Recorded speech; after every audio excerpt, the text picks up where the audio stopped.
Hi guys. എന്തിനാണിപ്പോൾ ഈ ഒരു voice over എന്ന് വെച്ചാൽ, സത്യം പറഞ്ഞാൽ ഞാനിത് ഒരു കാര്യം സംസാരിക്കാനായിരുന്നു, പക്ഷേ വീഡിയോ ഓൺ ആക്കിയപ്പോൾ എനിക്ക് ആ ഒരു സംസാരത്തിൻ്റെ ത്വര കിട്ടില്ല. പക്ഷെ എന്നാലും ഞാനത് പറയാം. അതിൻ്റെ മുന്നേ ഞാൻ പുതിയൊരു കുറച്ച് സംഭവങ്ങളൊക്കെ പ്ലാൻ ചെയ്യാൻ ഉദ്ദേശിക്കുന്നുണ്ട്, പക്ഷേ അതൊന്നും വർക്കൗട്ട് ആവുന്നില്ല. But it's fine, happy. പക്ഷേ എന്നാലും ഞാൻ പറയാൻ വന്ന കാര്യം അതൊന്നുമല്ല, സംഭവം വേറൊന്നുമല്ല. ഞാൻ കഴിഞ്ഞ ദിവസം ബൈപ്പാസ് കൂടി പാസ് ചെയ്യും. ബൈപ്പാസ് എന്ന് പറയുമ്പോൾ മറ്റേ നമ്മളെ കോഴിക്കോട് നിന്ന് ഞാൻ കോട്ടയത്തേക്കാണ് പോയത്. കോട്ടയത്ത് നിന്ന് അപ്പോൾ ഏകദേശം തൃശ്ശൂർ ആ ഭാഗത്തു നിന്നാണ് ബൈപ്പാസ് ഉള്ളത്, ബാക്കിയൊക്കെ അങ്ങോട്ടും വേറെ റോഡാണ്, പണി കഴിഞ്ഞിട്ടില്ല. അപ്പോൾ ഞാൻ സത്യം പറയാം, ഫസ്റ്റ് ടോളിലൊക്കെ കൊടുക്കാൻ അറിയുമ്പോൾ ടോൾ ഭയങ്കര ബുദ്ധിമുട്ടായിരുന്നു. പക്ഷേ എന്തിനാണ് ഇവരിങ്ങനെ എൻ്റെ അടുത്ത് ടോൾ മേടിക്കുന്നത്? ഞാൻ ഓൾറെഡി പെട്രോൾ ഡീസൽ അടിക്കുന്നുണ്ടല്ലോ, ഇനിയിപ്പോൾ ഇതിൻ്റെ ഒപ്പം ഇതും കൂടി വേണോ? അതിൻ്റെ ഒപ്പരം ഇവർ ഇതൊരുമാതിരി അല്ലേ എന്നൊക്കെ വിചാരിച്ചിരുന്നു. പക്ഷേ വരുന്ന വഴിക്ക് ഞാൻ ChatGPT ആയിട്ട് നമ്മളെ മോളുണ്ടല്ലോ അവിടെ, അവളൊരു കുറച്ച് സംസാരമൊക്കെ നടത്തിയപ്പോൾ മനസ്സിലായി കാര്യങ്ങൾ അത്ര വലിയ മോശമൊന്നുമല്ല. മിനിമം ഒരു 10 അല്ലെങ്കിൽ ഒരു കൂടിയ ഒരു ചെയ്ത പേയ്മെൻറ്റും അതിൻ്റെ മുകളിൽ എന്തെങ്കിലും ലാഭവും, എന്തെങ്കിലും അല്ല അത്യാവശ്യം നല്ലൊരു ലാഭവും കിട്ടും. പക്ഷേ സാധാ ഒരു ബിസിനസ് വെച്ച് നോക്കുമ്പോൾ ഒരിടുന്ന ഇൻവെസ്റ്റ്മെൻറ്റിൻ്റെ ഒരു 100% പ്രോഫിറ്റ് അങ്ങനത്തെ ആയിട്ടേ കിട്ടുന്നുള്ളൂ. പുറത്തുനിന്നുള്ള ആൾക്കാർ കോൺട്രാക്ട് എടുക്കുന്ന ഓരാണെങ്കിലും ആരാണെങ്കിലും നമ്മളാണെങ്കിലും ബിസിനസ് ചെയ്യുന്നുണ്ടെങ്കിൽ അതിലെന്തെങ്കിലും പ്രോഫിറ്റ് ഉണ്ടാവാനാണ്. So it's fine. ബട്ട് ഈ തൃശ്ശൂർ പോണ വഴിക്ക് അവിടുത്തെ റോഡുമ്മിലൊക്കെ ഞാൻ രാത്രി ഇങ്ങനെ പോവാം. രാത്രി നൈറ്റാണ് വണ്ടി ഓടിക്കുന്നത്. ഞാൻ ഒരു മിന്നൽ പോലെ ഒരു പച്ച കളറുണ്ട്, നോക്കുമ്പോൾ ഒരു പെണ്ണുങ്ങൾ, പക്ഷേ ഒരു അപ്പുറത്തെ സൈഡിലാണ്. അത് കണ്ടപ്പോൾ ഞാൻ ഒന്ന് ബ്രേക്ക് അടിച്ചു. കാരണം പെണ്ണുങ്ങൾ ഏകദേശം അപ്പുറത്തെ സൈഡാണെങ്കിലും ഞാൻ സ്പീഡിലാണ് പോകണം. സോ 3ാമത്തെ ലൈനിലാണുള്ളത്. നോക്കുമ്പോൾ ബ്രേക്ക് പിടിച്ചപ്പോണ്ട് ഒരു പർദ്ദട്ട പെണ്ണുങ്ങൾ മുന്നിൽ. റബ്ബുല്ലാലം കാര്യം പറയാലോ, പഠിച്ചൊന്നും പിടിച്ചാൽ നമുക്കിവിടെ ഇതൊന്നും വേണ്ട, റിലീജിയസ് വേണ്ട, ഉള്ള പറയാലോ. ഞാൻ എന്തോ ഭാഗ്യത്തിന് രക്ഷപ്പെട്ടതാ, അല്ലെങ്കിൽ ആ പെണ്ണുങ്ങൾ അടിച്ചെറുപ്പിച്ചത്. കാരണം പെണ്ണുങ്ങൾ പർദ്ദയിട്ട് രാത്രി ആ ബൈപ്പാസിൻ്റെ ആ ഏരിയയിൽ ലൈറ്റില്ല, ആ ലൈറ്റില്ലാത്ത സ്ഥലത്ത് പെണ്ണുങ്ങൾ ഉറങ്ങി ഓടുക.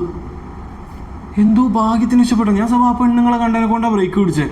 അത് എൻ്റെ ഒരു നമുക്കറിയാലോ, ഒരു റോഡ് ഒരാൾ റോഡ് ക്രോസ് ചെയ്താൽ നമ്മളൊരു സേഫ്റ്റിക്ക് പിടിക്കുമല്ലോ, പ്രത്യേകിച്ച് ബൈപ്പാസ്. നമ്മളേത് സ്പീഡിലാണ് പോയിണ്ടാവുക നമുക്ക് ഏകദേശം എല്ലാവർക്കും അറിയാം. ആ പോണ പോക്കിന് പിടിച്ചതിനെ കൊണ്ട് മറ്റേ പെണ്ണുങ്ങൾ കഴിച്ചലായി. ആ അവസ്ഥയാണ്.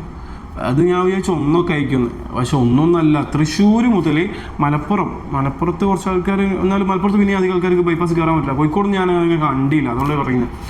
മലപ്പുറം വരെയുള്ള സ്ഥലത്തൊക്കെ ഇഷ്ടം പോലെ ഇങ്ങനെ മിനിമം 2, 3, 4, 5 പ്രാവശ്യം ഞാൻ ഇതേപോലെ കണ്ടിട്ടുണ്ട്. അത്രയ്ക്ക് എനിക്ക് ആ റോഡിൽ നിൽക്കാനുള്ള ടൈമുള്ളൂ. അപ്പോഴത്തേക്ക് ഞാൻ എത്തേണ്ട സ്ഥലത്ത് എത്തിക്കുക. രാവിലെ പോയിട്ട് രാത്രിയാകുമ്പോൾ തിരിച്ച് ഞാൻ നാട്ടിലെത്തിക്കുക. സോ ആ ടൈമിൽ ഏകദേശം ഈ പറഞ്ഞ 4-5 ആൾക്കാർ, 5 എന്ന് പറയുമ്പോൾ 5 ഗ്രൂപ്പായിട്ട് ആൾക്കാരെ കണ്ട് ബൈപ്പാസിൽ റോഡ് ക്രോസ് ചെയ്യുന്നു. ഉള്ളത് പറയാലോ, പരിചയമുള്ളവരുണ്ടെങ്കിൽ ഒന്ന് പറഞ്ഞേക്ക്. അത് അത്ര നല്ല തീരെ നല്ലതല്ല. അപ്പോൾ ഓൾറെഡി ബസ് ഇൻസിഡൻസും കാര്യങ്ങളൊക്കെ നിങ്ങൾ ബൈപ്പാസൊക്കെ അറിഞ്ഞിട്ടുണ്ടാവും. ആ ബസ്സൊക്കെ സ്ലിപ്പായി പോയാൽ കണ്ടിട്ടുണ്ടാവും. അതൊക്കെ ഈ വരുന്ന സ്പീഡ് പറഞ്ഞാൽ നോർമലി ഈ ഒരു ബൈക്ക് ഒരിക്കലും സേഫ് അല്ല, എന്നാലും ഈ കാർ ഇതൊക്കെ ആണെങ്കിൽ തന്നെ ഒരു മിനിമം 110, 120 വരിക മിനിമം. ഒരു നമുക്ക് ഏറ്റവും ബേസിക്കായിട്ട് പിടിക്കാൻ പറ്റുക അതിനകത്ത് 100.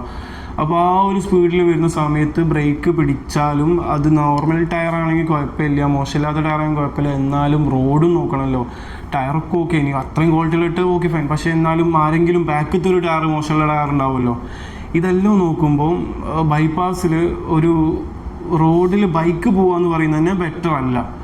ബൈക്ക് ഇപ്പോൾ മനുഷ്യന്മാർ റോഡ് ക്രോസ് ചെയ്യുന്നത് ഒട്ടും ബെറ്റർ അല്ല എന്ന് എനിക്കൊരു അഭിപ്രായമുണ്ട്. കാരണം നാളെ അല്ലെങ്കിൽ മറ്റന്നാൾ ആരെങ്കിലുമൊക്കെ ആയിട്ട് ഇങ്ങനെ പോകുന്നതിൽ നമുക്കൊരു സന്തോഷം എനിക്ക് പേഴ്സണലി ഇല്ല. അതുകൊണ്ടാണ് ഞാനത് പറയുന്നത്. ആള് പോലും ഇല്ലാത്തതൊരു സേഫ് സോൺ അല്ലല്ലോ, അതൊരു ബുദ്ധിമുട്ടല്ലേ. പിന്നെ ചെവീൻ്റെ ഐഡൻറ്റിറ്റി ഒക്കെ വെച്ച് മറ്റേ ഇവനില്ലേ, തൊള്ളേ കിട്ടത്തില്ല, അന്നലെ കൂടി മെഞ്ഞാന്ന് കൂടി കണ്ടിക്കോളൂ, ഡെഡ്പൂൾ നോക്കിയാണ് വരുന്നത്. നമ്മളവനോടാ എല്ലാവർക്കും അറിയാം.